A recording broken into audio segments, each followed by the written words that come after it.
একটা দুর্বল কুকুর যদি দুর্ভাগ্যবশত রাস্তায় ঘোরাফেরা করতে করতে একটা শক্তিশালী কুকুরের সামনে পড়ে যায়, শক্তিশালী কুকুরটা দুর্বল কুকুরটাকে সেলামালকি দিয়ে চলে যায়, না ঝাঁপিয়ে পড়ে। কি অপরাধ ছিল তার? একটাই অপরাধ, তুমি দুর্বল। একটাই অপরাধ, তুমি দুর্বল। যখন রাস্তার পাশে একটা শক্তিশালী কুকুর একটা দুর্বল কুকুরের উপর ঝাঁপিয়ে পড়ে, তখন আশপাশে আরো যত কুকুর আছে সেগুলি এখানে এসে কোনটার পক্ষ নেয়? দুর্বলটার পক্ষে কোনো কুত্তা যায়? সবগুলি সন্ত্রাসীটার পক্ষে যায়। এই তৃতীয় পক্ষের সবগুলি কুত্তার যেই চরিত্র, বর্তমান দুনিয়ার সবগুলি মুসলমান সরকারের একই চরিত্র। কোন এলাকার কোন দেশের কোন মুসলমানদের উপর বেঈমান সন্ত্রাসীরা হামলা করলে যে সমস্ত মুসলমানেরা মজলুম মুসলমানের পক্ষে সেনাবাহিনী পাঠায় না, মজলুম মুসলমানকে অস্ত্র দিয়ে সাহায্য করে না, জালিমদের ব্যাপারে নীরবতা অবলম্বন করে, এরা তৃতীয় শ্রেণীর কুত্তার স্বভাব গ্রহণ করেছে। এরই প্রতিফল বর্তমান দুনিয়া। সুশান্ত ভট্টাচার্য ব্রাহ্মণের ছেলে, ব্রাহ্মণ। বেদ পুরাণে আল্লাহ ও হযরত মুহাম্মদ নামে বইয়ে লেখেন, বেদের সংস্কৃত শ্লোকের উদ্ধৃতি দিয়ে আর বাংলা অনুবাদে লেখেন, তোমরা যদি সঠিক পথের সন্ধান চাও তাহলে সেই মহাপুরুষের অনুসরণ করো যার বাবার নাম আব্দুল্লাহ, মায়ের নাম আমেনা, নিজের নামের প্রথম অক্ষর। বলুন তো সেই মহাপুরুষের নাম রাম না কৃষ্ণ? তার অনুসরণ। বর্তমান দুনিয়ার কোন মূর্তি পূজারী সেই মহাপুরুষের অনুসরণ করে? করে না। তারপরও কি চোখে আঙ্গুল দিয়ে দেখাতে হবে তোমার ধর্ম বাতিল কেন? তারা সাম্প্রদায়িক সম্প্রীতির ব্যাখ্যা করে, ধর্ম যার যার উৎসব সভা। আমি একটু সময়ের জন্য মেনে নিলাম হিন্দুদের দুর্গা পূজার উৎসবে মুসলমান অংশগ্রহণ করবে, তাদের বিতরণকৃত মিষ্টি খাবে। কাজেই এইটাই যদি সাম্প্রদায়িক সম্প্রীতির ব্যাখ্যা হয়, তাহলে মুসলমানের তো উৎসব আছে ঈদুল আজহা। ঈদুল আজহায় গরু জবাই করা হয় এবং আনন্দের সাথে গরুর গোশত বিতরণ করা হয়, পাক করা হয়, খাওয়ানো হয়। তোমরা যেহেতু সাম্প্রদায়িক সম্প্রীতি রক্ষার জন্য দুর্গা পূজার মিষ্টি খেলে, তাই তাদেরকেও সাম্প্রদায়িক সম্প্রীতি রক্ষার জন্য কুরবানির গরুর গোশত খাওয়াও। কথায় বলা যায় ইসলাম বিশ্ব বিজয়ী। কিন্তু কিভাবে? বার্মায় কি ইসলাম বিজয়ী না পরাজিত? কাশ্মীরে ইসলাম বিজয়ী না পরাজিত? ফিলিস্তিনে ইসলাম বিজয়ী না পরাজিত? তাহলে লিউযহিরাহু আলা দ্বীনি কুল্লিহি অর্থ কি? আল্লাহ বললেন ইসলামকে সমস্ত বাতিল ধর্মের উপর বিজয়ী করাবার জন্য রাসূলকে ইসলাম দিয়ে পাঠিয়েছেন। আমরা তো দেখি বর্তমান বিশ্বে ইসলাম পরাজিত, সর্বত্রই পরাজিত। তাহলে ইসলাম বাংলাদেশেও কি বিজয়ী না পরাজিত? বাংলাদেশেও ইসলাম পরাজিত। আল্লাহ কোরআনে বললেন কি, আর আমরা বাস্তবে পেলাম কি? এবার এই পর্যায়ে মুহাম্মদুর রাসূলুল্লাহ সাল্লাল্লাহু আলাইহি ওয়াসাল্লাম দুনিয়াতে থাকাকালেই প্রথম স্তরের ইসলামের বিশ্ববিজয় সাধিত হয়ে গিয়েছিল। সমস্ত ধর্মকে বাতিল ধর্ম মুহাম্মদুর রাসূলুল্লাহ প্রমাণ করে দিয়েছিলেন। একমাত্র ইসলাম সত্য ধর্ম, মুহাম্মদুর রাসূলুল্লাহ নিজেই সেটা প্রমাণ করে দিয়েছিলেন। দ্বিতীয় স্তর, ইসলামের বিশ্ববিজয়ের দ্বিতীয় স্তর হলো রাসূলের দ্বিতীয় খলিফা হযরত উমর ফারুক রাদিয়াল্লাহু আনহুর শাসনকাল। হযরত উমর যখন রাসূলের দ্বিতীয় খলিফা মনোনীত হলেন, তখন সারা বিশ্বে অমুসলমানেরাও বসবাস করত, মুসলমানেরাও বসবাস করত। কিন্তু যুদ্ধের ময়দানে বাতিল ধর্মাবলম্বীরা হতো পরাজিত, সত্য ধর্মাবলম্বী মুসলমান হতো বিজয়ী। এটা হলো ইসলামের বিশ্ববিজয়ের দ্বিতীয় স্তর। বর্তমান দুনিয়ার মুসলমান ইসলামের বিশ্ববিজয়ের দ্বিতীয় স্তর থেকে বঞ্চিত, আল্লাহ তার ওয়াদা লঙ্ঘনের কারণে না মুসলমানের চরিত্রহীনতার কারণে। আল্লামা সিন্দি ইনকালাবি তাফসীরের কিতাবে লিখেছেন, যেই দিন দুনিয়ার মুসলমান সেই চরিত্র গ্রহণ করতে পারবে, যেই দিন দুনিয়ার মুসলমান মুআবিয়ার চরিত্র গ্রহণ করতে পারবে, যেই দিন দুনিয়ার মুসলমান আলীর চরিত্র গ্রহণ করতে পারবে, সেই দিন সারা বিশ্বের সমস্ত বেঈমানেরা যুদ্ধের ময়দানে মুসলমানদের হাতে পরাজিত হতে বাধ্য হবে। এটা হলো ইসলামের বিশ্ববিজয়ের দ্বিতীয় স্তর। আলহামদুলিল্লাহ নাহমাদুহু ওয়া নাস্তাঈনুহু ওয়া নাস্তাগফিরুহু ওয়া নু'মিনু বিহি ওয়া নাতাওয়াক্কালু আলাইহি ওয়া নাউযু বিল্লাহি মিন শুরুরি আনফুসিনা ওয়া মিন সাইয়্যিআতি আ'মালিনা। মান ইয়াহদিহিল্লাহু ফালা মুদিল্লা লাহু ওয়া মান ইউদ্লিলহু ফালা হাদিয়া লাহু।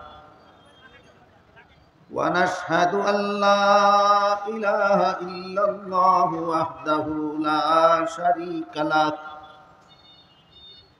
ونشهد أن سيدنا ونبينا ومولانا محمدا عبده ورسوله صلى الله تعالى عليه وعلى آله وأصحابه وبارك وسلم. أما بعد فأعوذ بالله من الشيطان الرجيم. بسم الله الرحمن الرحيم. هو الذي أرسل رسوله بالهدى ودين الحق ليظهره على الدين كله وكفى بالله شهيدا.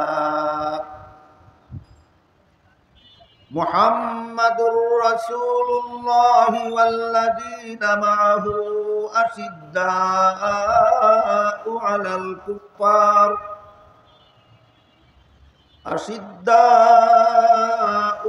الكفار رحماء بينهم. بارك الله لنا ولكم في القرآن العظيم ونفعنا وإياكم بالآيات والذكر الحكيم. শ্রদ্ধেয় সভাপতি, হযরত উলামায়ে কেরাম, সম্মানিত সুধী সমাজ, দূর দূরান্ত থেকে আগত সর্বস্তরের মুসলমান ভাইয়েরা আমার,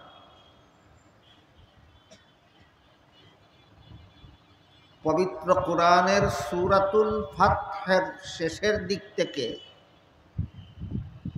একটি আয়াত এবং আরেকটি আয়াতের কিছু অংশ আমি আপনাদের সামনে তিলাওয়াত করেছি। তিলাওয়াতকৃত আয়াতে আল্লাহ বলেন, আল্লাহ মুহাম্মাদুর রাসূলুল্লাহ সাল্লাল্লাহু আলাইহি ওয়াসাল্লামকে পাঠিয়েছেন। আরসালা রাসূলাহু, তিনি তার রাসূলকে পাঠিয়েছেন বিল হুদা, ধর্মগ্রন্থ কোরআন দিয়ে, আর সত্য ধর্ম ইসলাম দিয়ে। আল্লাহ তার রাসূলকে সত্য ধর্ম ইসলাম এবং ধর্মগ্রন্থ কোরআন দিয়ে পাঠিয়েছেন। লিয়ুযহিরাহু আলাদ দীনি কুল্লিহি, কেন পাঠিয়েছেন? একমাত্র সত্য ধর্ম ইসলামকে সমস্ত বাতিল ধর্মের উপর বিজয়ী করাবার জন্য। আল্লাহ রাসূলকে সত্য ধর্ম ইসলাম দিয়ে পাঠিয়েছেন, ধর্মগ্রন্থ কোরআন দিয়ে পাঠিয়েছেন একমাত্র সত্য ধর্ম ইসলামকে সমস্ত বাতিল ধর্মের উপর বিজয়ী করাবার জন্য। এখানে দুটি কথা ব্যাখ্যা সাপেক্ষে আমাদের বুঝতে হবে, আলোচনা সাপেক্ষে বুঝতে হবে।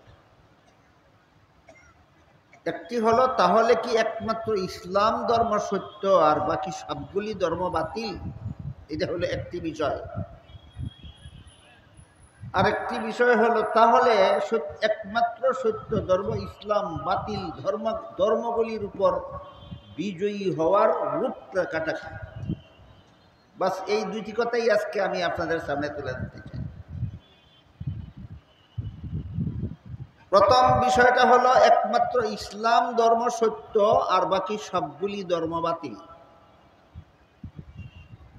এ মর্মে আল্লাহ কোরআনের অন্য আয়াতে বলেছেন, ইন্নাদ-দীনা ইনদাল্লাহিল ইসলাম। এর অর্থ হলো, আল্লাহর কাছে গ্রহণযোগ্য ধর্ম হলো একমাত্র ইসলাম। আবার আরেক আয়াতে বলেন, মাই ইয়াবতাগি গায়রাল ইসলামি দীনান ফালাই ইউকবাল মিনহু। তাই ইসলাম ছাড়া আর কোনো ধর্ম পালনকারীদের পালিত ধর্ম কখনো আল্লাহর কাছে গ্রহণযোগ্য হবে না।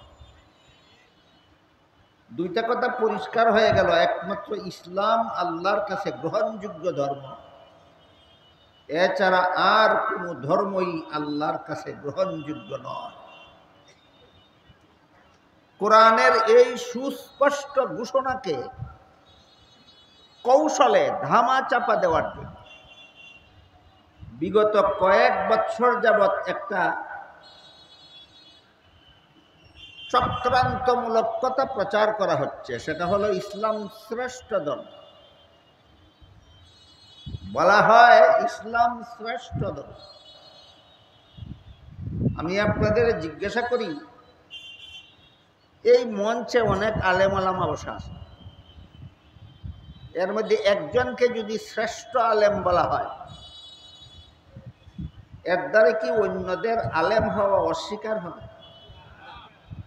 ঠিক তেমনি ভাবে দুনিয়াতে অনেক ধর্ম আছে, এর মধ্যে ইসলামকে যদি শ্রেষ্ঠ বলা হয়, তাহলে কি অন্য ধর্মকে অস্বীকার করা হয়? এইভাবে চক্রান্তের মাধ্যমে বাতিল ধর্মগুলিকে স্বীকৃতি দেওয়ার একটা চক্রান্তমূলক শব্দ হলো ইসলাম শ্রেষ্ঠ ধর্ম। কোরআন তো এভাবে বলেনি, কোরআন বলেনি কোথাও ইসলাম শ্রেষ্ঠ ধর্ম। কোরআন পরিষ্কার ভাষায় বলেছে একমাত্র ইসলাম আল্লাহর কাছে গ্রহণযোগ্য ধর্ম। ইসলাম ছাড়া আর কোনো ধর্মই আল্লাহর কাছে গ্রহণযোগ্য নয়। এই কথাটা পরিষ্কারভাবে, কোরআনের এই ঘোষণাটা পরিষ্কারভাবে স্বীকার না করা পর্যন্ত ইসলামকে শ্রেষ্ঠ ধর্ম জপতে জপতে মুখে ফেনা তুলে মরলেও মুসলমান হিসাবে মরণ হবে না, ইসলাম ধর্মাবলম্বী হিসাবে মরণ হবে না। কোরআনের ব্যাখ্যাহীন সুস্পষ্ট কথাগুলিকে যতক্ষণ পর্যন্ত সহজ সরলভাবে মেনে না নিবে, কেউ স্বীকার করে না নিবে, ততক্ষণ পর্যন্ত ধামা চাপা কথার দ্বারা কেউ মুসলমান হতে পারে না, মুমিন হতে পারে না। কথা বুঝে থাকলে বলুন, ইসলাম শ্রেষ্ঠ ধর্ম না একমাত্র গ্রহণযোগ্য ধর্ম? ইসলামকে শ্রেষ্ঠ ধর্ম যারা বলে, এরা অন্য ধর্মকেও অস্বীকৃতি দিতে চায়। অন্য ধর্মকেও, আল্লাহ বলেন অন্য কোনো ধর্মই আল্লাহর কাছে গ্রহণযোগ্য নয়। সূরা আলে ইমরানের 85 নম্বর আয়াতে আল্লাহ বলেছেন, মান ইয়াবতাগি গায়রাল ইসলামি দীনান ফালা ইউকবাল। যে ব্যক্তি ইসলাম ছাড়া আর কোনো ধর্ম পালন করবে, তার ধর্ম কখনো আল্লাহর কাছে গ্রহণযোগ্য হবে না। কথা অস্পষ্ট না সুস্পষ্ট? সুস্পষ্ট। কোরআনের এমন ব্যাখ্যাহীন সুস্পষ্ট কথা সুস্পষ্টভাবে স্বীকার না করা পর্যন্ত দামা চাপার কথার দ্বারা কেউ মুমিন মুসলমান হতে পারে না। আবার এখানে একটা প্রশ্ন আসতে পারে, তাই যদি হয়, সূরা আলে ইমরানের 85 নম্বর আয়াতে যে আল্লাহ ঘোষণা দিলেন একমাত্র ইসলাম ছাড়া আর কোনো ধর্মই আল্লাহর কাছে গ্রহণযোগ্য নয়, তবে কেন সূরাতুল বাকারার 256 নম্বর আয়াতে বললেন লা ইকরাহা ফিদ্দীন? ধর্মের বেলায় বল প্রয়োগ চলবে না, সমস্ত ধর্মাবলম্বীরাই আপন আপন ধর্ম পালনে স্বাধীন। সমস্ত ধর্মাবলম্বীরাই আপন আপন ধর্ম পালনে স্বাধীন। একদিকে বললেন ইসলাম ছাড়া কোনো ধর্মই গ্রহণযোগ্য নয়, অপরদিকে বললেন সমস্ত ধর্মাবলম্বীরা যার যার ধর্ম পালনে স্বাধীন। প্রশ্ন জাগে কিনা, গ্রহণযোগ্য না হলে পালন করার স্বাধীনতা দিলেন কেন? আর পালন করার স্বাধীনতাই যদি দিলেন, তাহলে গ্রহণযোগ্য হবে না কেন? এই প্রশ্নের জবাব না জানা থাকার কারণে আজকাল অনেক মুসলমান যারা ইসলামের মৌলিক শিক্ষাটুকু যারা গ্রহণ করেন না, ইসলামের মৌলিক আকীদা বিশ্বাস সম্পর্কে যাদের সুস্পষ্ট কোনো ধারণা নাই, এরা অনেক এরকম অনেক মুসলমান ধর্মের ব্যাপারে মারাত্মক রকমের বিভ্রান্তির শিকার। এজন্য এই প্রশ্নের জবাবটাও সর্বস্তরের মুসলমানের কাছে পরিষ্কার হয়ে যাওয়া দরকার। এবং জবাবটা সহজে বোঝার জন্য আমি একটি উদাহরণ দিচ্ছি শুনুন। আজকাল যে কোনো শিক্ষা প্রতিষ্ঠানে একটা নির্ধারিত সময়ে শিক্ষার্থী ছাত্রদের লেখাপড়া শিখল কিনা পরীক্ষা হয়। আছে কি আপনাদের আশপাশে কোনো প্রাইমারি স্কুল, হাই স্কুল, এগুলিতে কি বর্ষান্তে একটা চূড়ান্ত পরীক্ষা হয়? ছাত্ররা যখন পরীক্ষার হলে প্রশ্নপত্র হাতে নিয়ে বসে, সবগুলি পরীক্ষার্থী ছাত্রই কি প্রশ্নের সঠিক জবাব লেখে না অনেকে ভুলও লেখে? ভুল লেখলে পাশ করবে না নিশ্চিত ফেল? ভুল লেখলে যদি ফেল করবে, এটাই যদি নিশ্চিত বিধান হয়ে থাকে, তাহলে লেখার সময় বাধা দাও না কেন? আর বাধাই যদি দাও না, তাহলে ফেল করবে কেন?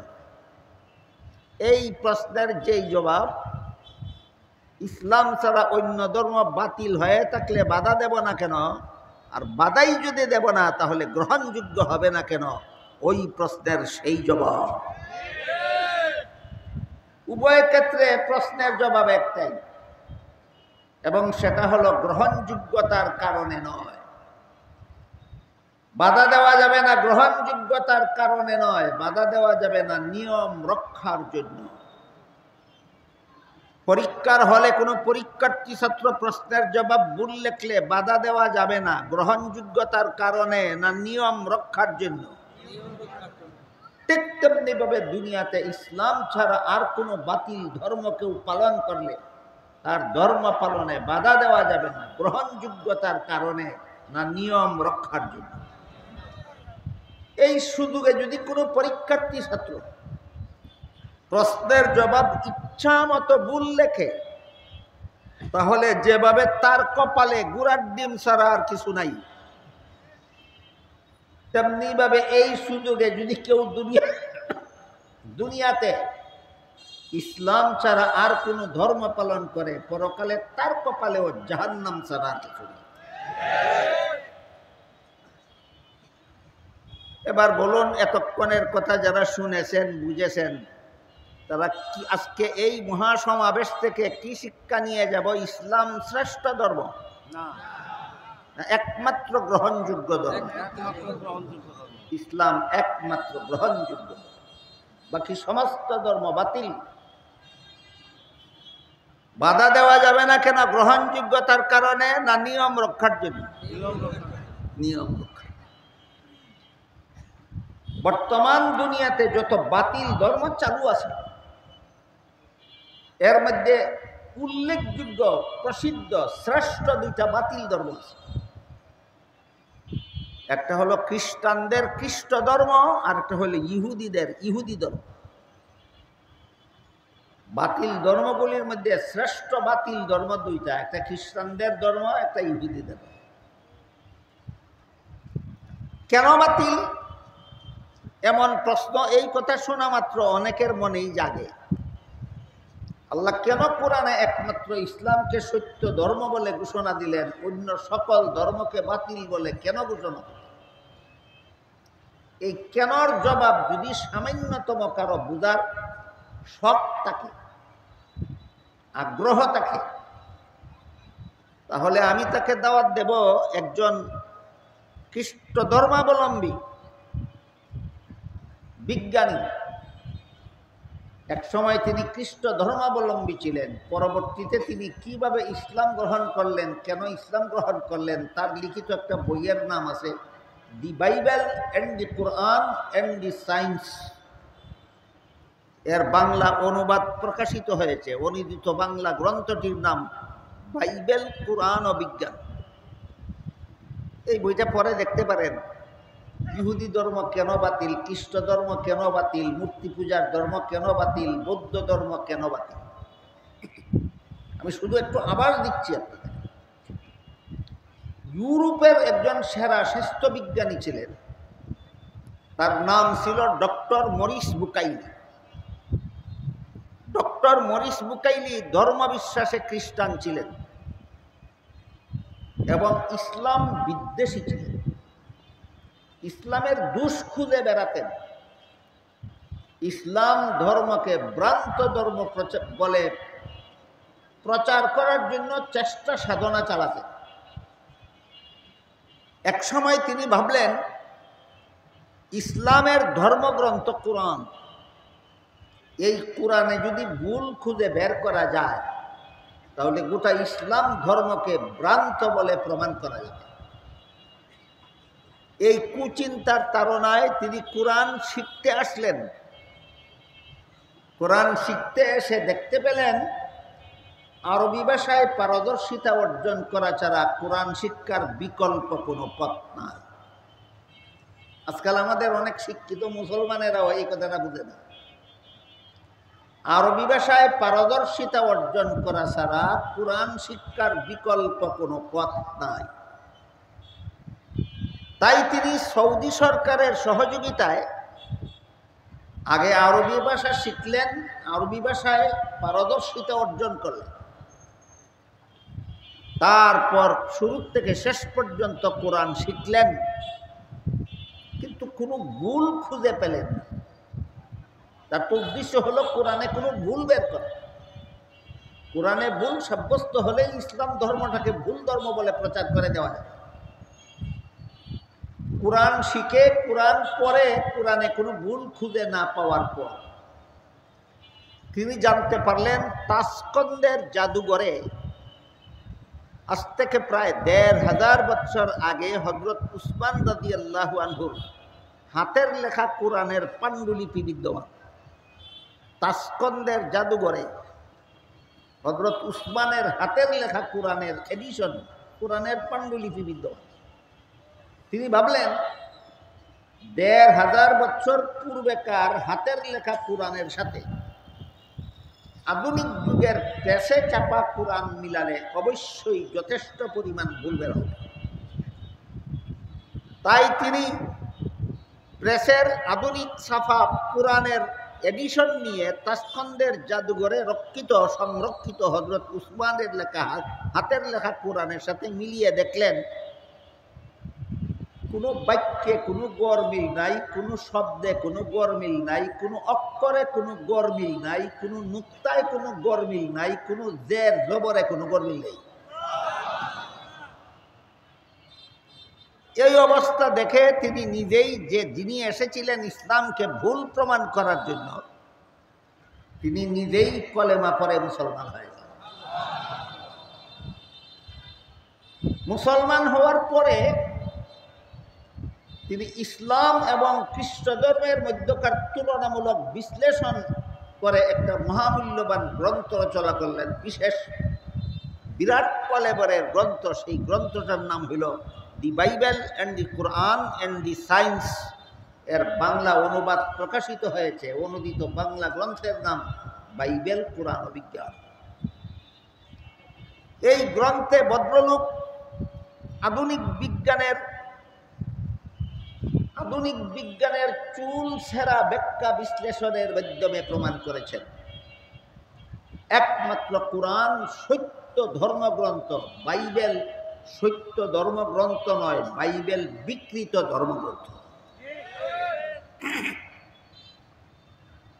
সামান্য একটু আবার দিলাম আপনাদের, ইসলাম ছাড়া অন্য ধর্মকে আল্লাহ কোরআনে বাতিল বললেন কেন? অবিকৃত হওয়ার কারণে না বিকৃত হওয়ার কারণে? খ্রিস্টানদের ধর্ম এরা নিজেরাই বিকৃত করে ফেলেছে। ইহুদিদের ধর্ম তারা নিজেরাই বিকৃত করে ফেলেছে। বৌদ্ধদের ধর্ম এটা আল্লাহ প্রদত্ত ধর্মই নয়, এটা গৌতম বুদ্ধের মন গড়া আবিষ্কৃত ধর্ম। বৌদ্ধদের ধর্ম মন গড়া ধর্ম। আর মূর্তি পূজার ধর্ম সম্পর্কেও আরেকটা তথ্য আপনাদেরকে শুনি। মূর্তি পূজার ধর্মে যারা ব্রাহ্মণ, মূর্তি পূজার ধর্মাবলম্বীরা প্রধান তিন গোষ্ঠীতে বিভক্ত। এর মধ্যে সবচেয়ে সম্মানিত গোষ্ঠীর নাম ব্রাহ্মণ। ব্রাহ্মণের মতো সম্মানিত কোনো বংশধর মূর্তি পূজারীদের মধ্যে নেই। ব্রাহ্মণ সর্বোচ্চ সম্মানিত গোত্র বংশ হইল ব্রাহ্মণের বংশ। এবং এই ব্রাহ্মণদের এই অধিকার আছে তাদের ধর্মগ্রন্থ বেদ পড়ার, বেদের অর্থ করার, বেদের ব্যাখ্যা বিশ্লেষণ করার। মূর্তি পূজার ধর্মে ব্রাহ্মণ ছাড়া আর কারোর জন্য বেদ পড়া, বেদ বুঝা, বেদ বুঝানো, বেদের ব্যাখ্যা করার অধিকার নাই। এমন একজন ব্রাহ্মণের ছেলে, ব্রাহ্মণের নাম সুশান্ত ভট্টাচার্য। সুশান্ত ভট্টাচার্যের লিখিত একটা বইয়ের নাম বেদ পুরাণে আল্লাহ ও হযরত মুহাম্মদ। বেদ পুরাণে আল্লাহ ও হযরত মুহাম্মদ নামের লিখিত সুশান্ত ভট্টাচার্যের বই। এই বইয়ে তিনি বেদের একটা সংস্কৃত শ্লোকের উল্লেখ করেছেন। সেই সংস্কৃত ভাষায় লিখিত বেদের শ্লোকের বাংলা অর্থ করেছেন তিনি, তোমরা যদি সঠিক পথের সন্ধান চাও তাহলে যে মহাপুরুষের বাবার নাম আব্দুল্লাহ, মায়ের নাম আমেনা, যার নিজের নামের প্রথম অক্ষর ম আর শেষের অক্ষর দ, সেই মহাপুরুষের অনুসরণ করো। সুশান্ত ভট্টাচার্য ব্রাহ্মণের ছেলে, ব্রাহ্মণ। বেদ পুরাণে আল্লাহ ও হযরত মুহাম্মদ নামে বইয়ে লেখেন, বেদের সংস্কৃত শ্লোকের উদ্ধৃতি দিয়ে আর বাংলা অনুবাদে লেখেন, তোমরা যদি সঠিক পথের সন্ধান চাও তাহলে সেই মহাপুরুষের অনুসরণ করো, যার বাবার নাম আব্দুল্লাহ, মায়ের নাম আমেনা, নিজের নামের প্রথম অক্ষর ম আর শেষের অক্ষর দ। বলুন তো সেই মহাপুরুষের নাম রাম না কৃষ্ণ? তার অনুসরণ। বর্তমান দুনিয়ার কোন মূর্তি পূজারী সেই মহাপুরুষের অনুসরণ করে না। তারপরও কি চোখে আঙ্গুল দিয়ে দেখাতে হবে তোমার ধর্ম বাতিল কেন? বুঝতে পারছেন? এই জন্য আল্লাহ বলেন, হুয়াল্লাযী আরসালা রাসূলাহু বিল হুদা ওয়া দীনিল হাক্কি লিইয়ুযহিরাহু আলাদ-দীনি কুল্লিহি। আল্লাহ পাক রব্বুল আলামিন তার রাসূলকে সত্য ধর্ম ইসলাম দিয়ে, ধর্মগ্রন্থ কোরআন দিয়ে পাঠিয়েছেন একমাত্র সত্য ধর্ম ইসলামকে সমস্ত বাতিল ধর্মের উপর বিজয়ী করাবার জন্য। বলেছিলাম এখানে দুটি কথা ব্যাখ্যা সাপেক্ষে বুঝতে হবে। একটি হলো ইসলাম সত্য ধর্ম আর বাকি সব ধর্ম বাতিল। এই কথাটা মোটামুটি বুঝলেন কিনা? আল্লাহর কোরআনের ঘোষণা একমাত্র ইসলাম ধর্ম সত্য আর বাকি সমস্ত ধর্ম বাতিল। তাই বলে বাধা দেওয়া যাবে না। কেন? গ্রহণযোগ্যতার কারণে না নিয়ম রক্ষার জন্য? নিয়ম রক্ষার। এই যে নিয়ম রক্ষার জন্য বাধা দেওয়া যাবে না, এটার নাম সাম্প্রদায়িক সম্প্রীতি। এক ধর্মাবলম্বী আর এক ধর্মাবলম্বীদের ধর্ম পালনে কোন রকমের ব্যাঘাত সৃষ্টি করতে পারবে না, বাধা দিতে পারবে না। এর নাম সাম্প্রদায়িক সম্প্রীতি। এক ধর্মাবলম্বী আর এক ধর্মাবলম্বীর আচার অনুষ্ঠানে অংশগ্রহণ করার নাম সাম্প্রদায়িক সম্প্রীতি নয়। সাম্প্রদায়িক সম্প্রীতির নামে শয়তানি। সাম্প্রদায়িক সম্প্রীতির নামে শয়তানি। এমন শয়তানি বিগত বেশ কয়েক বছর যাবৎ বাংলাদেশে চলছে। কেমন চলছে? হিন্দুদের দুর্গা পূজার অনুষ্ঠানে কিছু মুসলমান যায়, গিয়া দুর্গা পূজার অনুষ্ঠানের বিতরণকৃত মিষ্টিও খায়। যদি জিজ্ঞাসা করা হয় তোমরা মুসলমান দুর্গা পূজার মিষ্টি খেতে গেলে কেন, বলে ধর্ম যার যার, উৎসব সবার। ধর্ম যার যার, উৎসব সবার। এর নাম নাকি সাম্প্রদায়িক সম্প্রীতি। তারা সাম্প্রদায়িক সম্প্রীতির ব্যাখ্যা করে ধর্ম যার যার, উৎসব সবার। আমি একটু সময়ের জন্য মেনে নিলাম, স্থায়ীভাবে মেনে নিলাম না একটু সময়ের জন্য? আমি একটু সময়ের জন্য মেনে নিলাম ধর্ম যার যার উৎসব সবার, তাই হিন্দুদের দুর্গাপূজার উৎসবে মুসলমান অংশগ্রহণ করবে, তাদের বিতরণকৃত মিষ্টি খাবে।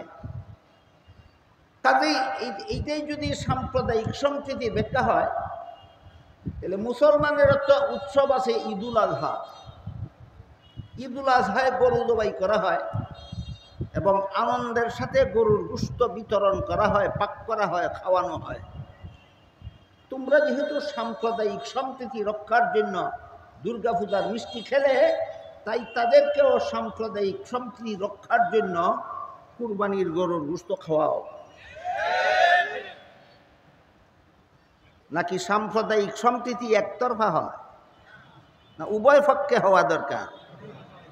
এখানে সাম্প্রদায়িক সম্প্রীতির নামে উভয় পক্ষে কাজটা চলছে না একতরফা চলছে? সুতরাং এটা সাম্প্রদায়িক সম্প্রীতি নয়, এটা সাম্প্রদায়িক সম্প্রীতির নামে শয়তানি। কেউ যদি বলে ব্যবসা যার যার, মুনাফা সবার, কেউ যদি বলে কৃষিকাজ যার যার, ফসল সবার, মানবেন? কেউ যদি বলে চাকুরি যার যার, বেতন সবার, মানবেন? কোনো পাগল ছাগলে যদি বলে বিয়া যার যার, বউ সবার, এ যেমন পাগল ছাগল, ঠিক তেমনি ভাবে যারা বলে ধর্ম যার যার, উৎসব সবার, এরাও পাগল ছাগল ছাড়া কিছু নয়। কৃষিকাজ যার, ফসল তার, ব্যবসা যার, মুনাফা তার, চাকুরি যার, বেতন তার, বিয়া যার, বউ তার, ধর্ম যার, উৎসব তার। বলে যাবেন কোনদিন? এই সব শয়তানি বিগত বেশ কয়েক বছর যাবৎ চলছে। শুধু ইসলাম সত্য ধর্ম, ইসলামের সাথে বাতিল ধর্মকে জগা খিচুড়ি পাকাবার চক্রান্ত হিসেবে। অথচ আল্লাহ কোরআনে পরিষ্কার ভাষায় বলে দিলেন, একমাত্র ইসলাম ধর্ম সত্য, আর বাকি সবগুলি ধর্ম বাতিল। ইসলাম ছাড়া আর কোনো ধর্মই আল্লাহর কাছে গ্রহণযোগ্য নয়। পরিষ্কারভাবে এই কথা যতক্ষণ পর্যন্ত স্বীকার না করবে, পরিষ্কারভাবে এই কথা যতক্ষণ পর্যন্ত মনে প্রাণে বিশ্বাস না করবে, ততক্ষণ পর্যন্ত মাথায় গামছা বেঁধে বৎসরে বৎসরে উমরা করলে আর হজ করলে আর 80-70 রাকাত 80 রাকাত তাহাজ্জুদের নামাজ পড়লেই মুসলমান হওয়া যায় না।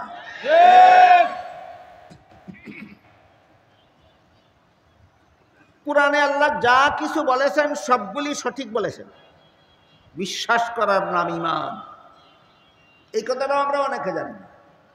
কুরআনে আল্লাহ যা কিছু বলেছেন সত্য এবং সঠিক বলেছেন, বিশ্বাস করার নাম ঈমান। কাজেই কুরআনের একটি কথায় কারো যদি সন্দেহ থাকে, সে নিঃসন্দেহে বেঈমান। কুরআনের কোনো একটি কথায় যার কোনো সন্দেহ আছে, সে নিঃসন্দেহে বেঈমান। কারণ আল্লাহ কোরআনের শুরুতেই বলে দিয়েছেন লা রাইবা ফিহি, সন্দেহাতীতভাবে সত্য কোরআন। কোরআন সন্দেহমূলক সত্য না সন্দেহাতীত সত্য? কোরআন সন্দেহাতীত সত্য। কাজেই কোরআনকে যদি সন্দেহাতীত সত্য বিশ্বাস করো, তাহলে কোরআনের যেখানে আল্লাহ বলেছেন একমাত্র ইসলাম আল্লাহর কাছে গ্রহণযোগ্য ধর্ম, সেখানে এই কথাই বিশ্বাস করতে হবে। যেখানে আল্লাহ বলেছেন ইসলাম ছাড়া সমস্ত ধর্ম বাতিল, সেখানে সে কথাই বিশ্বাস করতে হবে। তা না হইলে তোমার মুসলমান হওয়ার দাবি করলেই মুসলমান হওয়া যায় না, মুমিন হওয়ার দাবি করলেই মুমিন হওয়া যায় না। গেল এখানে আয়াতে ব্যাখ্যা সাপেক্ষ দুই কথার প্রথম কথা হইল একমাত্র ইসলাম ধর্ম সত্য, আর বাকি সকল ধর্ম বাতিল। বাধা দেব না, গ্রহণযোগ্যতার কারণে না নিয়ম রক্ষার জন্য। এইটার নাম সাম্প্রদায়িক সম্প্রীতি। দুর্গাপূজার মিষ্টি মুসলমানে খাওয়ার নাম সাম্প্রদায়িক সম্প্রীতি নয়, হক বাতিলের সংমিশ্রণ ঘটাবার শয়তানি। মুসলমানের কুরবানির গোশত হিন্দুদেরকে খাওয়ানোর নাম সাম্প্রদায়িক সম্প্রীতি নয়, সত্য ধর্ম আর বাতিল ধর্মে জগা খিচুড়ি পাকাবার শয়তানি। ধর্ম যার, উৎসব তার। ধর্ম যার, উৎসব তার। দ্বিতীয় ব্যাখ্যা সাপেক্ষ কথাটা হলো আল্লাহ বলেন মুহাম্মাদুর রাসূলুল্লাহ সাল্লাল্লাহু আলাইহি ইসলামকে আল্লাহ পাঠিয়েছেন একমাত্র সত্য ধর্ম ইসলামকে সমস্ত বাতিল ধর্মের উপর বিজয়ী করাবার জন্য। সমস্ত বাতিল ধর্মের উপর বিজয়ী করাবার, যাকে এক কথায় বলা যায় ইসলাম বিশ্ব বিজয়ী ধর্ম। এক কথায় বলা যায় ইসলাম বিশ্ব বিজয়ী। কিন্তু কিভাবে? বার্মায় কি ইসলাম বিজয়ী না পরাজিত? কাশ্মীরে ইসলাম বিজয়ী না পরাজিত? ফিলিস্তিনে ইসলাম বিজয়ী না পরাজিত? তাহলে লিউযহিরাহু আলা দীনি কুল্লিহি অর্থ কি? আল্লাহ বললেন ইসলামকে সমস্ত বাতিল ধর্মের উপর বিজয়ী করাবার জন্য রাসূলকে ইসলাম দিয়ে পাঠিয়েছেন। আমরা তো দেখি বর্তমান বিশ্বে ইসলাম পরাজিত, সর্বত্রই পরাজিত, সর্বত্রই ইসলাম পরাজিত। বলা হয় বাংলাদেশের শতকরা 93 জন নাগরিক ইসলাম ধর্মে বিশ্বাসী। শতকরা 93 জন নাগরিক ইসলাম ধর্মে বিশ্বাসী। এখানেও কেউ যদি আল্লাহকে নিয়ে কটূক্তি করে, রাসূলকে নিয়ে কটূক্তি করে, ইসলামকে নিয়ে কটূক্তি করে, তার কি যথাবিহিত শাস্তি প্রয়োগ করার সুযোগ আমাদের আছে? তাহলে ইসলাম বাংলাদেশেও কি বিজয়ী না পরাজিত? বাংলাদেশেও ইসলাম পরাজিত। আল্লাহ কোরআনে বললেন কি, আর আমরা বাস্তবে পেলাম কি? এবার এই প্রশ্নের জবাব। দারুল উলুম দেওবন্দ মাদ্রাসার, এই সমস্ত কওমি মাদ্রাসার মডেল দারুল উলুম দেওবন্দ মাদ্রাসা। আমি আপনাদের বিজ্ঞাপনে দেখেছি নওগাঁ জেলা কওমি উলামা পরিষদের উদ্যোগে আজকের এই মহাসম্মেলন। আমি দুঃখিত, একান্ত ইচ্ছা থাকা সত্ত্বেও, কওমি উলামা বুঝাবার ইচ্ছা থাকা সত্ত্বেও সেই সময় সুযোগ আমার হাতে নাই। একটু আওয়াজ দিচ্ছি একজনের নাম বলে, সেখান থেকে একটু চিনে নেবেন কওমি উলামা কাকে বলে। দারুল উলুম দেওবন্দ মাদ্রাসা হলো উপমহাদেশের সমস্ত কওমি মাদ্রাসার প্রথম মাদ্রাসা, প্রধান মাদ্রাসা, আদর্শ মাদ্রাসা। দারুল উলুম দেওবন্দ মাদ্রাসার অনুসরণে ভারত, বাংলাদেশ, পাকিস্তানে যত মাদ্রাসা প্রতিষ্ঠিত হচ্ছে এগুলিকেই কওমি মাদ্রাসা বলা হয়। বর্তমান বাংলাদেশে 25,000 কওমি মাদ্রাসা আছে। বর্তমান বাংলাদেশে কি পরিমাণ কওমি মাদ্রাসা আছে? 25,000 কওমি মাদ্রাসা। এই মাদ্রাসাগুলিতে যারা লেখাপড়া করে আলেম হন এদেরকেই কওমি উলামা বলা হয়। উলামা আলেম শব্দের বহুবচন, এক বচনে আলেম, বহু বচনে উলামা। 25,000 কওমি মাদ্রাসায় লেখাপড়া করে যারা আলেম হন তাদেরকেই কওমি উলামা বলা হয়। এইরকম কওমি উলামাদের মধ্যে দারুল উলুম দেওবন্দ মাদ্রাসার শিক্ষাপ্রাপ্ত একজন বিখ্যাত একজন আলেমের নাম ছিল আল্লামা উবাইদুল্লাহ সিন্দি রহমতুল্লাহ। আল্লামা উবাইদুল্লাহ সিন্দি রহমতুল্লাহ আলাইহি তার অমর গ্রন্থ ইনকিলাবি তফসির নামক তফসিরের কিতাবে লিখেছেন, আল্লামা উবাইদুল্লাহ সিন্দি রহমতুল্লাহ আলাইহি তার অমর গ্রন্থ ইনকিলাবি তফসির নামক তফসিরের কিতাবে লিখেছেন, ইসলামের বিশ্ববিজয়ের স্তর হলো 3টা। ধাপে ধাপে 3 পর্যায়ে ইসলাম বিশ্ববিজয়ী হবে। 3 পর্যায়ের কোনো এক পর্যায়ে যদি ইসলামের বিশ্ববিজয় সাধন না হয় তাহলে আল্লাহর কোরআনের কথার সত্যতা প্রমাণিত হবে না। আল্লাহর কোরআনের কথার সত্যতা 3 ভাবে প্রমাণিত হবে। ইসলামের বিশ্ববিজয়ের স্তর হলো 3টা। 1 নম্বর, দলিল প্রমাণের দ্বারা সাব্যস্ত হয়ে যাবে অন্য ধর্ম বাতিল, ইসলাম ধর্ম সত্য। এটা হলো ইসলামের বিশ্ববিজয়ের প্রথম স্তর। দলিল প্রমাণের দ্বারা সাব্যস্ত হয়ে যাবে অন্য ধর্ম বাতিল, ইসলাম ধর্ম সত্য। এটা ইসলামের বিশ্ববিজয়ের কোন স্তর? প্রথম স্তর। এ পর্যায়ে মুহাম্মাদুর রাসূলুল্লাহ সাল্লাল্লাহু আলাইহি ওয়াসাল্লাম দুনিয়াতে থাকাকালেই প্রথম স্তরের ইসলামের বিশ্ববিজয় সাধিত হয়ে গিয়েছিল। সমস্ত ধর্মকে বাতিল ধর্ম মুহাম্মদুর রাসূলুল্লাহ প্রমাণ করে দিয়েছিলেন। একমাত্র ইসলাম সত্য ধর্ম, মুহাম্মদুর রাসূলুল্লাহ নিজেই সেটা প্রমাণ করে দিয়েছিলেন। তাহলে প্রথম স্তরের ইসলামের প্রাথমিক বিশ্ববিজয় কার আমলে সাধন হয়েছিল? স্বয়ং রাসূলের যুগে। রাসূল দুনিয়াতে থাকাকালেই প্রথম স্তরের ইসলামের বিশ্ববিজয় সাধিত হয়ে গিয়েছিল। দলিল প্রমাণের দ্বারা সাব্যস্ত হয়ে গিয়েছিল অন্যান্য ধর্ম বাতিল, দলিল প্রমাণের দ্বারা সাব্যস্ত হয়ে গিয়েছিল ইসলাম ধর্ম সত্য।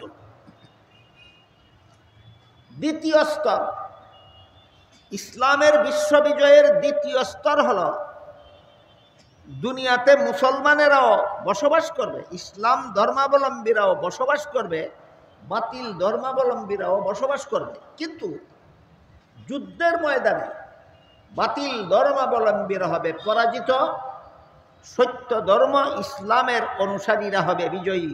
এটা হলো ইসলামের বিশ্ববিজয়ের দ্বিতীয় স্তর। ইসলামের বিশ্ববিজয়ের দ্বিতীয় স্তর মুসলমানদের অর্জিত হয়েছিল রসুলের দ্বিতীয় খলিফা হযরত উমর ফারুক রাদিয়াল্লাহু আনহুর শাসনামলে। হযরত উমর যখন রসুলের দ্বিতীয় খলিফা মনোনীত হলেন, তখন সারা বিশ্বে অমুসলমানেরাও বসবাস করত, মুসলমানেরাও বসবাস করত। কিন্তু যুদ্ধের ময়দানে বাতিল ধর্মাবলম্বীরা হতো পরাজিত, সত্য ধর্মাবলম্বী মুসলমান হতো বিজয়ী। এটা হলো ইসলামের বিশ্ববিজয়ের দ্বিতীয় স্তর। বুঝে থাকলে বলেন, কার আমলে দ্বিতীয় স্তরের বিশ্ববিজয় সাধন হয়েছিল? হযরত উমরের শাসন। এখানে এসে আল্লামা সিন্দি ইনকালাবি তফসিরে নিজের থেকে একটা প্রশ্ন করেছেন। সেটা হলো, তাহলে ইসলামের বিশ্ববিজয়ের এই দ্বিতীয় স্তরটা কি শুধু উমরের শাসন আমলে সীমাবদ্ধ, না আর কোনো যুগেও হতে পারে? নিজেই প্রশ্ন করেছেন যে যুদ্ধের ময়দানে একমাত্র মুসলমান হবে বিজয়ী জাতি, বাতিল ধর্মাবলম্বীরা যুদ্ধের ময়দানে হবে পরাজিত। এটা কি শুধু উমায়ের শাসনামলের বৈশিষ্ট্য, না যে অন্য কোনো যুগেও হতে পারে? এই প্রশ্নের জবাবে আল্লামা সিন্দি ইনকালাবি তফসিরে পরবর্তী আয়াতের প্রথমাংশ যেটুকু আমি তিলাওয়াত করেছি এর দলিল দিয়ে বলেন, আল্লাহ পরবর্তী আয়াতে বলেছেন, মুহাম্মাদুর রাসূলুল্লাহি ওয়াল্লাযীনা মাহু আশিদ্দাউ আলাল কুফফারি রুহামাউ বাইনাহুম। মুহাম্মাদুর রাসূলুল্লাহ এবং তার সাহাবায়ে কেরামের একটা বিশেষ গুণ ছিল। মুহাম্মাদুর রাসূলুল্লাহ এবং তার সাহাবাগণের একটা বিশেষ গুণ ছিল। সেই গুণটা কি? বাতিল ধর্মাবলম্বীদের মধ্যে যারা সন্ত্রাসী, এদের বেলায় মুহাম্মাদুর রাসূলুল্লাহ অত্যন্ত কঠোর, তার সাহাবাগণ অত্যন্ত কঠোর। বাতিল ধর্মাবলম্বী দুই দল, একদল শান্তিপ্রিয় বাতিল ধর্মাবলম্বী আর একদল সন্ত্রাসী বাতিল ধর্মাবলম্বী। আমার কথা বুঝে থাকলে বলুন, বাতিল ধর্মাবলম্বী কত প্রকার? একদল শান্তিপ্রিয় আর একদল সন্ত্রাসী। শান্তিপ্রিয় যারা, তাদের ব্যাপারে আল্লাহ সূরাতুল বাকারার 256 নম্বর আয়াতে বলেছেন, লা ইকরাহা ফিদ্দিন, এদের ধর্ম পালনে বাধা দিও না, এরা শান্তিপ্রিয়, এরা তোমাদের উপর আঘাত করে না, তোমাদের ধর্মের বিরুদ্ধেও আঘাত করে না। যারা বাতিল ধর্ম পালন করে কিন্তু কোনো মুসলমানকে অন্যায়ভাবে হামলা করে না, ইসলাম ধর্মের উপর হামলা করে না, এরা কেমন বাতিল ধর্মাবলম্বী? শান্তিপ্রিয়। এদের ব্যাপারে সূরাতুল বাকারার 256 নম্বর আয়াতে আল্লাহ বলেন, এদের কর্মকাণ্ডে বাধা দিও না, স্বাধীনভাবে এদেরকে ধর্ম পালন করতে দাও। আর একদল বাতিল ধর্মাবলম্বী শান্তিপ্রিয় নয়, সন্ত্রাসী। বর্তমান বিশ্বে সন্ত্রাসী যত ধর্মাবলম্বী, বাতিল ধর্মাবলম্বীদের মধ্যে যারা সন্ত্রাসী আছে, আমার দৃষ্টিতে এরা 3 ধর্মাবলম্বী সন্ত্রাসী। কতটা ধর্মাবলম্বী বাতিল অথচ সন্ত্রাসী? 1 নম্বর খ্রিস্টান, 2 নম্বর ইহুদি, 3 নম্বর বৌদ্ধ, আর 4 নম্বরে যুক্ত করা যায় মূর্তি পূজারীদেরকেও। বর্তমান দুনিয়ার খ্রিস্টানেরা সন্ত্রাসী বাতিল ধর্মাবলম্বী, বর্তমান দুনিয়ার ইহুদিরা বাতিল ধর্মাবলম্বী ও সন্ত্রাসীও, বর্তমান দুনিয়ার বৌদ্ধরা বাতিল ধর্মাবলম্বী ও সন্ত্রাসীও, বর্তমান দুনিয়ার মূর্তি পূজারীরা বাতিল ধর্মাবলম্বী ও সন্ত্রাসীও। খ্রিস্টানেরা বাতিল ধর্মাবলম্বী হওয়ার সাথে সন্ত্রাসী কিভাবে, এর প্রমাণ যদি চান তাহলে আফগানিস্তানের 20 বছরের ইতিহাস দেখুন। আফগানিস্তানের 20 বছরের ইতিহাস দেখুন। সম্পূর্ণ নির্দোষ নিরীহ আফগানি মুসলমানদের উপর লাল কুত্তার দল ঝাঁপিয়ে পড়েছিল। তাহলে যারা নির্দোষীদের উপর হামলা করে এরা শান্তিপ্রিয় না সন্ত্রাসী? সুতরাং আফগানিস্তান একথার জ্বলন্ত প্রমাণ, খ্রিস্টানেরা সন্ত্রাসী। ইরাকের উপর এই আমেরিকান খ্রিস্টানেরা ইরাকের উপর হামলা চালিয়েছিল দোষের কারণে না নির্দোষ? ইরাক এই কথার জ্বলন্ত প্রমাণ। বর্তমান বিশ্বের খ্রিস্টানেরা সন্ত্রাসী। বর্তমান দুনিয়ার ফিলিস্তিন এবং ইসরায়েলি রাষ্ট্র এই কথার জ্বলন্ত প্রমাণ, ইহুদিরা সন্ত্রাসী। বর্তমান দুনিয়ার অযোধ্যা এবং কাশ্মীর এই কথার জ্বলন্ত প্রমাণ, মূর্তি পূজারীরা বাতিল ধর্মাবলম্বী এবং সন্ত্রাসী। আরকানের রোহিঙ্গা মুসলমানদের ইতিহাস জ্বলন্ত প্রমাণ, বৌদ্ধরা বাতিল ধর্মাবলম্বী এবং সন্ত্রাসী। এবার বলুন, বাতিল ধর্মাবলম্বী কত দল?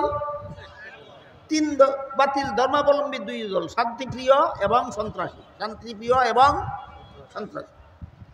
যে সমস্ত বাতিল ধর্মাবলম্বীরা শান্তিপ্রিয়, এদের ব্যাপারে হাদিস শরীফে রাসূল করিম সাল্লাল্লাহু আলাইহি ওয়াসাল্লাম বলেন, দিমাউহুম কা দিমাইকুম ওয়া আমওয়ালুহুম কা আমওয়ালিকুম। মর্ম হলো, শান্তিপ্রিয় অমুসলমানেরা তোমাদের সমাজে যারা বাস করে এদের জান মাল ইজ্জতের মর্যাদা, হে মুসলমান, তোমাদের জান মাল ইজ্জতের মর্যাদার মতো। শান্তিপ্রিয় বাতিল ধর্মাবলম্বীদের ব্যাপারে এই হইল ইসলামের বিধান। ওদের প্রাণের মর্যাদা মুসলমানের প্রাণের মর্যাদার মতো, ওদের মালের সম্পদের মর্যাদা মুসলমানের সম্পদের মর্যাদার মতো, এদের মান সম্ভ্রম মুসলমানের মান সম্ভ্রমের মতো। শান্তিপ্রিয় অমুসলমান শান্তিপ্রিয় ভ্রান্ত ধর্মাবলম্বীদের ব্যাপারে এই হইল ইসলামের বিধান। কোনো মুসলমান যেভাবে অন্যায়ভাবে কোনো মুসলমানের উপর হামলা করতে পারে না, তেমনিভাবে কোনো মুসলমান শান্তিপ্রিয় অমুসলমানের উপর হামলা করতে পারে না। কোনো মুসলমান যেমন অন্যায়ভাবে অপর মুসলমানের সম্পদ ভোগ করতে পারে না, তেমনিভাবে শান্তিপ্রিয় অমুসলমানের সন্তানের সম্পদও কোনো মুসলমানের ভোগ করার অধিকার নাই। কোনো মুসলমানের মান ইজ্জতে অন্যায়ভাবে যেমনভাবে অন্য কোনো মুসলমান আঘাত করতে পারে না, ঠিক তেমনিভাবে শান্তিপ্রিয় অমুসলমানদের মান সম্ভ্রমের উপর কোনো মুসলমানের আঘাত করার অধিকার নাই। এটা হইল শান্তিপ্রিয় অমুসলমানদের ব্যাপারে ইসলামের বিধান। আরেক দল হইল সন্ত্রাসী অমুসলিম। একদিকে বাতিল ধর্মাবলম্বী, অপরদিকে সন্ত্রাসী। এবার বলুন, আমেরিকান খ্রিস্টানেরা শুধু বাতিল ধর্মাবলম্বী না সন্ত্রাসীও? ইসরায়েলিরা শুধু বাতিল ধর্মাবলম্বী না সন্ত্রাসীও? বর্তমান ভারত সরকার শুধু বাতিল ধর্মাবলম্বী না সন্ত্রাসীও? বর্তমান আরাকান সরকার শুধু বাতিল ধর্মাবলম্বী না সন্ত্রাসীও? এই সমস্ত সন্ত্রাসীদের ব্যাপারে আল্লাহ পাক রব্বুল আলামিন বলেন, মুহাম্মাদুর রাসূলুল্লাহি ওয়াল্লাযীনা মাহু আশিদ্দাউ আলাল কুফফারি রুহামাউ বাইনাহুম। মুহাম্মাদুর রাসূলুল্লাহ এবং তার সাহাবাগণের একটা বিশেষ গুণ ছিল, সন্ত্রাসী বেঈমানদের মোকাবেলায় কঠোর। সন্ত্রাসী বেঈমানদের মোকাবেলায় কঠোর, নিজেদের বেলায় পরস্পরে সদয়। সন্ত্রাসী বাতিল ধর্মাবলম্বীদের মোকাবেলায় কঠোর, আর পরস্পরে নিজেরা একে অপরের প্রতি সদয়। এটা বলেছেন আল্লাহ আমার তিলাওয়াতকৃত আয়াতের পরবর্তী আয়াতের প্রথম অংশে। মুহাম্মাদুর রাসূলুল্লাহর একটা বিশেষ গুণ ছিল, সাহাবায়ে কেরামের একটা বিশেষ গুণ ছিল। কি গুণ? সন্ত্রাসী বেঈমানদের মোকাবেলায় কঠোর, নিজেদের বেলায় পরস্পরে সদয়। মেহরবানি করে মাহফিলের মাঝখান থেকে এইভাবে আপনারা দল বেঁধে উঠা বসা করবেন, তাহলে আমি কথাবার্তা বলা বন্ধ করে দেবে। আমি ধরে নেব যে আমার কথায় মানুষের উপকার হচ্ছে না, অথবা তারা বুঝছে না, খামাকে কেন আমি চেঁচামেচি করবো, এই জন্য আমি কথা বন্ধ করে দিতে বাধ্য। এর চেয়ে বরং ভালো আপনারা নীরবতার সাথে কত মিনিট বসতে পারবেন বলুন, আমি তত মিনিটেই কথা বলবো, এটা আগে ঠিক করেন। আমি কথা বলতে থাকবো আর আপনারা উঠে চলে যেতে থাকবেন, তাহলে আমার এখানে কথা বলার তো কোনো মানে নেই।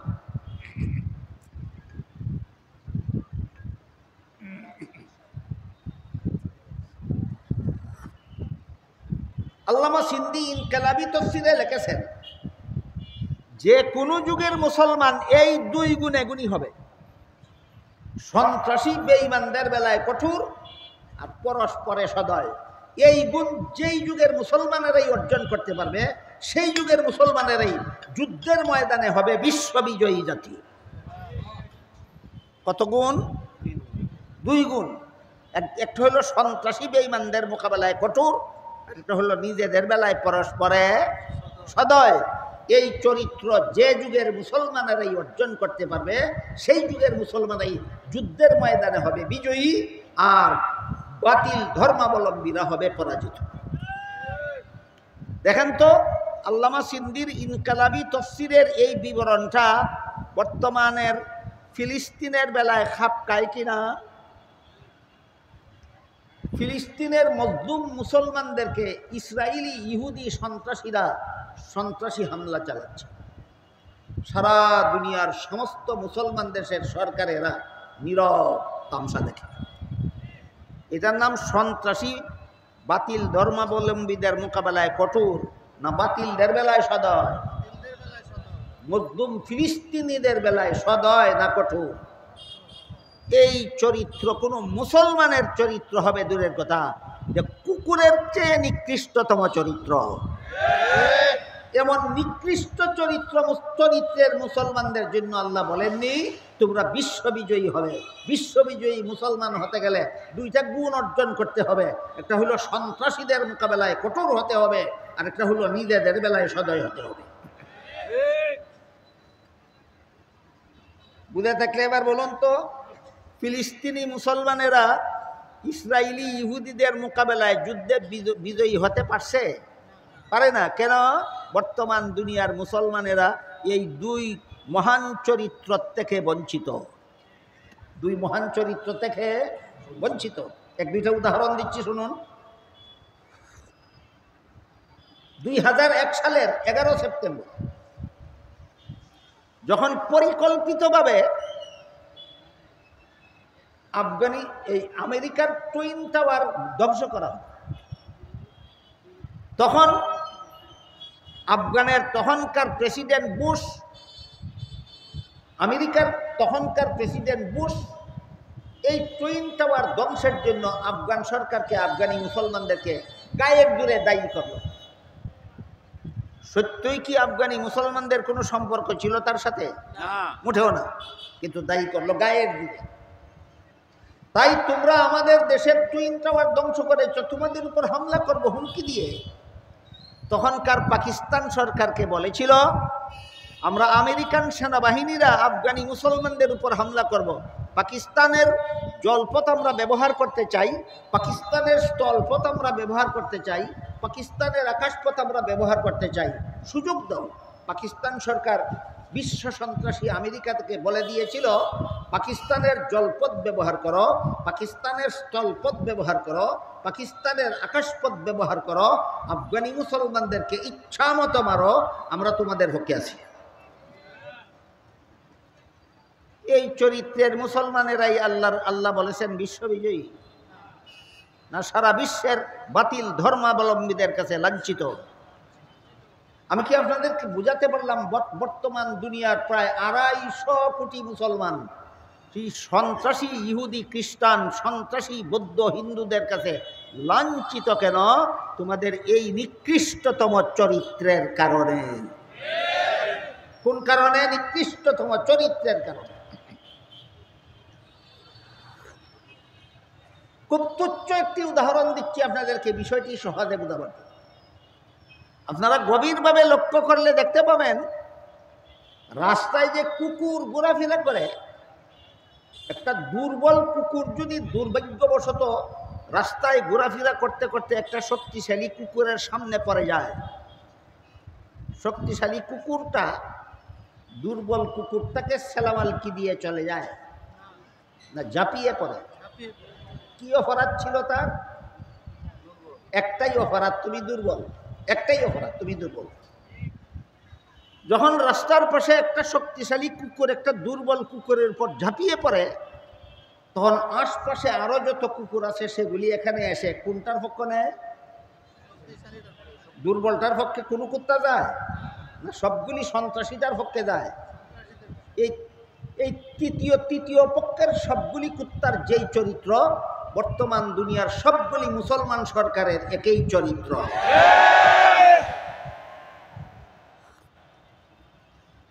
কোন এলাকার কোন দেশের কোন মুসলমানদের উপর বেঈমান সন্ত্রাসীরা হামলা করলে যে সমস্ত মুসলমানেরা মজলুম মুসলমানের পক্ষে সেনাবাহিনী পাঠায় না, মজলুম মুসলমানকে অস্ত্র দিয়ে সাহায্য করে না, জালিমদের ব্যাপারে নীরবতা অবলম্বন করে, এরা তৃতীয় শ্রেণীর কুত্তার স্বভাব গ্রহণ করেছে।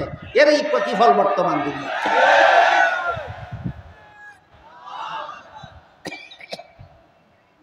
আর একটা উদাহরণ দিচ্ছি শুনুন।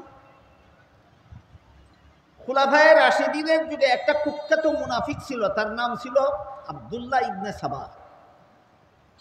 সংক্ষেপে বলা হয় তাকে ইবনে সাবা, ইতিহাস কুখ্যাত মুনাফিক। সেই মুনাফিক হযরত মুআবিয়া রাদিয়াল্লাহু আনহুর কাছে আলীর বিরুদ্ধে মিথ্যা অপবাদ রটালো।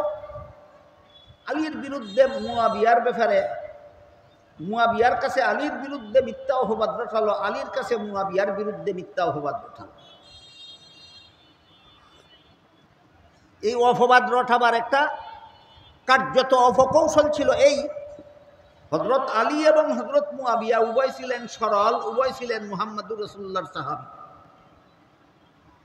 আলাপ আলোচনার মিটিংয়ে বসে দফা রফা হয়ে গেছে, আপোষ মীমাংসা হয়ে গেছে। তারপরে মুআবিয়ার দল উঠে রাতের অন্ধকারে তার পথে চললেন, আলীর দল রাতের অন্ধকারে তার পথে চললেন। দুই দল দুই দিকে চলে গেলেন। বলুন, মতবিরোধ বজায় রেখে না চূড়ান্ত মীমাংসার পর? চূড়ান্ত মীমাংসার পর উভয় দল উভয় দিকে চলে গেলেন। এমত অবস্থায় ইবনে সাবার দলের লোকেরা পিছন থেকে মুআবিয়ার দলের উপর তীর নিক্ষেপ করা শুরু করলো, পিছন থেকে আলীর দলের উপর তীর নিক্ষেপ করা শুরু করলো। মুআবিয়া মনে করলেন আলীর দল কত বড় বিশ্বাসঘাতক, বৈঠকে বসে আহুস করলো আর রাতের অন্ধকারে তীর নিক্ষেপ করলো। আলীর দলে মনে করলেন মুআবিয়ার দল কত বড় বিশ্বাসঘাতক, বৈঠকে বসে আহুস মীমাংসার কথা বললো, রাতের অন্ধকারে তীর নিক্ষেপ করলো। বলুন, তীর নিক্ষেপ করার শয়তানিটা তাদের দুই দলের কেউ করেছিল না তৃতীয় দল? এই তৃতীয় দলটার নাম হলো ইবনে সাবার দল। এবার বুঝতে পারলেন ইবনে সাবা এই দুইজনের মধ্যে কেমন ভাবে বিরোধ বাঁধিয়েছিল? বুঝতে পারলেন তো? তারা দুইজনের কারো সরলতার অভাবে না তৃতীয় দলের মুনাফিকির কারণে? তৃতীয় দলের মুনাফিকির কারণে। এভাবে ইবনে সাবার দল যখন আলী মুআবিয়ার মধ্যে যুদ্ধ বাঁধিয়ে দিল, তৎকালীন দুনিয়ার খ্রিস্টান, রোম দেশের খ্রিস্টান বাদশাহ হযরত মুআবিয়ার কাছে চিঠি পাঠালো, বলল আমি শুনেছি আলীর সাথে তোমার যুদ্ধ বেঁধেছে, কাজেই তুমি অনুমতি দিলে আমি অস্ত্রশস্ত্র এবং সেনাবাহিনী দিয়ে তোমাকে আলীর বিরুদ্ধে যুদ্ধে বিজয়ী করার ব্যবস্থা করব। মুআবিয়া চিঠির জবাবে লিখলেন, আলী একজন মুসলমান, আমিও একজন মুসলমান। আলীর সাথে যদি আমার কোনো বিরোধ থাকেই সেটা মুসলমানদের ঘরোয়া ব্যাপার। মুসলমানদের ঘরোয়া ব্যাপার নিয়ে দুনিয়ার কোনো ইহুদি খ্রিস্টান লাল কুত্তার নাক গলাবার অধিকার নাই। তুই যদি মুআবিয়ার বিরুদ্ধে সেনাবাহিনী, আলীর বিরুদ্ধে সেনাবাহিনী পাঠাস, তাহলে আলীর পক্ষ হয়ে তোর সেনাবাহিনীর বিরুদ্ধে প্রথম অস্ত্র ধারণ করব আমি মুআবিয়া। বলুন তো, আল্লাহ কুরআনে মুহাম্মদুর রাসূলুল্লাহ এবং তার সঙ্গী সাথীগণের যে চরিত্রের বিবরণ দিয়েছেন, সেই চরিত্র মুআবিয়ার মধ্যে কি পরিমাণ কম ছিল না কড়াইগন্ডায় বিদ্যমান ছিল? তারা ছিলেন যুদ্ধের ময়দানে বিজয়ী মুসলমান। কেন? আল্লাহ কোরআনে পরিষ্কার বলে দিয়েছেন, মুহাম্মাদুর রাসূলুল্লাহ ওয়াল্লাযীনা মাআহু আশিদ্দাউ আলাল কুফফারি রুহামাউ বাইনাহুম মুহাম্মদুর রাসূলুল্লাহ এবং তার সাহাবাগণের মহান চরিত্র হলো সন্ত্রাসী বেঈমানদের মোকাবেলায় কঠোর, নিজেদের বেলায় পরস্পরে সদয়। তাহলে বর্তমান দুনিয়ার মুসলমান দ্বিতীয় স্তরের বিশ্ববিদ্যালয় থেকে বঞ্চিত এদের চরিত্রহীনতার কারণে। বর্তমান দুনিয়ার মুসলমান ইসলামের বিশ্ববিজয়ের দ্বিতীয় স্তর থেকে বঞ্চিত আল্লাহ তার ওয়াদা লঙ্ঘনের কারণে না মুসলমানের চরিত্রহীনতার কারণে? আল্লামা সিন্দি ইনকালাবি তফসিরের কিতাবে লিখেছেন, যেই দিন দুনিয়ার মুসলমান সেই চরিত্র গ্রহণ করতে পারবে, যেই দিন দুনিয়ার মুসলমান মুআবিয়ার চরিত্র গ্রহণ করতে পারবে, যেই দিন দুনিয়ার মুসলমান আলীর চরিত্র গ্রহণ করতে পারবে, সেই দিন সারা বিশ্বের সমস্ত বেঈমানেরা যুদ্ধের ময়দানে মুসলমানদের হাতে পরাজিত হতে বাধ্য হবে। এটা হলো ইসলামের বিশ্ববিজয়ের দ্বিতীয় স্তর। ইসলামের বিশ্ববিজয়ের তৃতীয় স্তর হলো চরিত্রহীন মুসলমান জাতি যতদিন পর্যন্ত তাদের চরিত্র সংশোধন করবে না, ততদিন পর্যন্ত বিশ্ব সন্ত্রাসী ইহুদি খ্রিস্টানদের হাতে মার খেতে খেতে খেতে খেতে যখন পবিত্র মক্কা মদিনা ছাড়া আর কোথাও মুসলমানের অস্তিত্ব রক্ষা করার ঠাঁই থাকবে না, তখন আল্লাহ ইমাম মাহদিকে পাঠিয়ে দেবে। ইমাম মাহদির নেতৃত্বে পৃথিবীর সর্বশেষ বিশ্বযুদ্ধ হবে। সেই বিশ্বযুদ্ধে সারা দুনিয়ার সমস্ত মুসলমান হবে ইমাম মাহদির সৈনিক, আর সারা দুনিয়ার সমস্ত ইহুদি খ্রিস্টান হবে দাজ্জালের সৈনিক। সেই যুদ্ধে সারা দুনিয়ার ইহুদি খ্রিস্টান দাজ্জাল সহ ইমাম মাহদি এবং ঈসা আলাইহিস সালামের হাতে যুদ্ধে পরাজিত হয়ে মরণবরণ করে। কিছু ইহুদি খ্রিস্টান ইসলামের সত্যতা বুঝতে পারে ইসলাম গ্রহণ করবে, আর বাকি সবগুলি ইহুদি খ্রিস্টান ইমাম মাহদির বাহিনীর হাতে নিহত হবে, ঈসা আলাইহিস সালামের বাহিনীর হাতে নিহত হবে। তখন সারা দুনিয়ায় মুসলমান ছাড়া, সত্য ধর্মাবলম্বী মুসলমান ছাড়া আর কোনো ধর্মাবলম্বীর অস্তিত্ব পৃথিবীতে খুঁজে পাওয়া যাবে না।